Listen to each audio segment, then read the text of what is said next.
BD news অ্যালার্টের আরও একটি সংবাদ সংযোগে আপনাদেরকে স্বাগতম।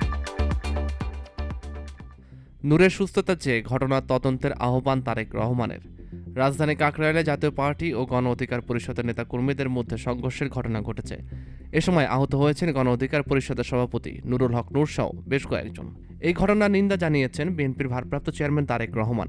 একই সঙ্গে নূরের দ্রুত সুস্থতা চেয়ে ঘটনা তদন্তে সরকারের প্রতি জোরালো আহ্বান জানিয়েছেন তিনি। শুক্রবার 29 আগস্ট বাংলাদেশ সময় দিবাগত রাত 2:45টায় সামাজিক যোগাযোগ মাধ্যম ফেসবুকে নিজের ভেরিফাইড পেজে দেওয়া এক পোস্টে তিনি এ আহ্বান জানান।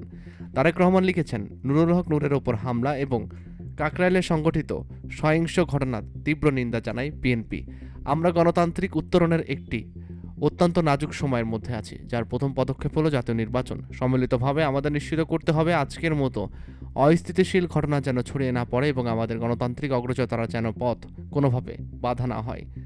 তিনি আরও বলেন, বিএনপি ও এর সহযোগী দল সহ গণতন্ত্রকামী সব পক্ষকে অবশ্যই সংযম ও সহনশীলতা বজায় রাখতে হবে। গত বছরের গণঅভ্যুত্থানের প্রকৃত চেতনাকে প্রাধান্য দিতে হবে। দেশকে অবশ্যই মব কালচার ও চলমান অস্থিরতার ঘেরাটোপ থেকে মুক্ত করতে হবে।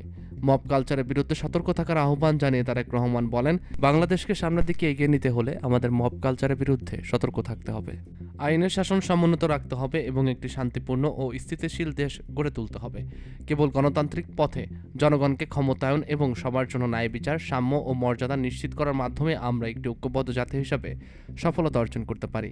শেষ দিকে নুরুল হক নূরের দ্রুত সুস্থতা কামনা করেছেন তারেক রহমান। এছাড়াও এই ঘটনায় আইনানুগ তদন্তের জন্য সরকারের প্রতি জোরালো আহ্বান জানিয়েছেন তিনি।